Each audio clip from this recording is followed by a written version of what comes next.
बच्चों नमस्कार। आज मैं आपको आपकी पाठ्य पुस्तक क्षितिज गद्य भाग पाठ का नाम दो बैलों की कथा, जिसके लेखक हैं मुंशी प्रेमचंद। इस पाठ से मैं आपको कुछ महत्वपूर्ण प्रश्न समझा रही हूँ। ठीक है बच्चों। पहला प्रश्न है, छोटी बच्ची को बैलों के प्रति प्रेम क्यों उमड़ा? छोटी बच्ची की माँ बचपन में ही गुजर गई थी।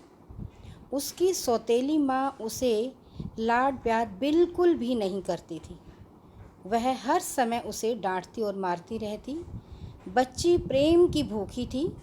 वह घर में बैलों की भी अपने समान दशा देखती और वह बैलों के साथ अपने जैसा व्यवहार देखकर उन्हें भी उसके समान सूखा भूसा मिलता था।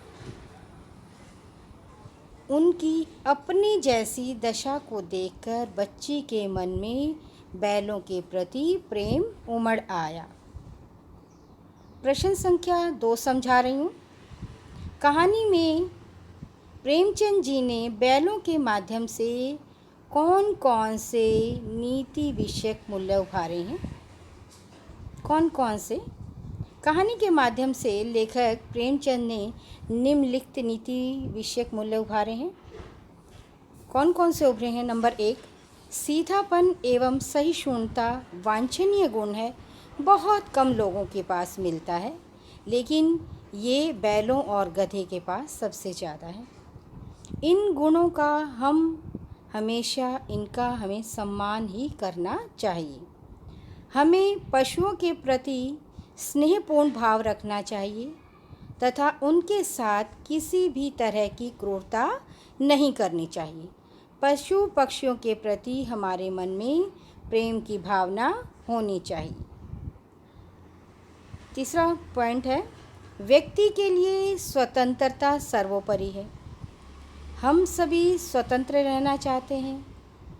हमें परतंत्रता बिल्कुल भी अच्छी नहीं लगती, किसी को भी नहीं लगती, चाहे वह पशु है, चाहे पक्षी है, चाहे व्यक्ति है, कोई भी जीव प्राणी है, उसे परतंत्र रहना बिल्कुल भी अच्छा नहीं लगता। और व्यक्ति तो स्वतंत्रता प्रिय है।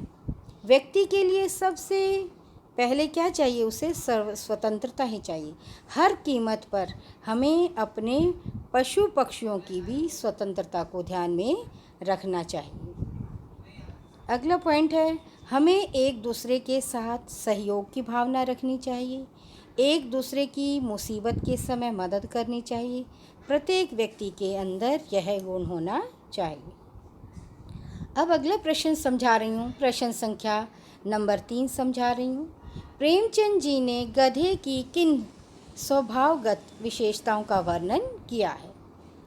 प्रेमचंद जी ने गधे को मूर्ख कहा है। क्या कहा है? गधे को मूर्ख कहा है। गधे की स्वभावगत विशेषताएं हैं उसका सीधापन और सहिष्णुता। सीधेपन के कारण ही उसे लेखक ने प्रकाष्ठा की पदवी पर पहुंचा दिया है। ऋषि मुनियों के बराबर सहिष्णुता का भाव रखता है। कौन? गधा। तो उसे जो है प्रकाष्ठा की पदवी पर लेखक ने पहुंचा दिया। किसकी भांति? ऋषि मुनियों की भांति। अगला प्रश्न है, औरतों पर सींग चलाना मना है। महिलाओं के प्रति लेखक ने किस सामाजिक विडंबना को इंगित किया है? लेखक ने हीरा के माध्यम से महिला जाति के प्रति या स्त्रियों के प्रति विडंबना को इंगित किया है। उसे पुरुष के अत्याचार का शिकार बनना पड़ता है। पुरुष स्त्री पर जब चाहे हाथ उठा देता है। महिला जाति की विशेषता है, स्त्री जाति की विशेषता है कि उसे पुरुष की मार और अत्याचार सब कुछ झेलना पड़ता है। अगला प्रश्न है, कैसे पता चलता है कि हीरा और मोती में गहरी दोस्ती थी? उत्तर है, हीरा और मोती दोनों एक दूसरे को चाटकर, सूंघकर तथा दोनों सींगों को मिलाकर अपने प्रेम को प्रकट करते थे। अगला पॉइंट है, दोनों बैल अपनी मूक भाषा में सलाह करके गया कि यहाँ से रस्सियाँ तुड़वाकर वापस झूरी के यहाँ आ पहुँचे। तीसरा पॉइंट है, दोनों बैलों ने मिलकर खेत में मटर चरी। और पॉइंट अगला है, दोनों बैलों ने मिलकर सांड को मार गिराया। किसको मार गिराया? सांड को। अगला पॉइंट है, मोती हीरा को काजी होश में अकेला छोड़कर नहीं आया, जबकि उसके सामने ऐसा करने का सुअवसर था, लेकिन वह उसको काजी होश में छोड़कर नहीं आया। विरोध स्वरूप दोनों बैलों ने गया के हल में जोते जाने पर भी पाँव भी नहीं उठाया था।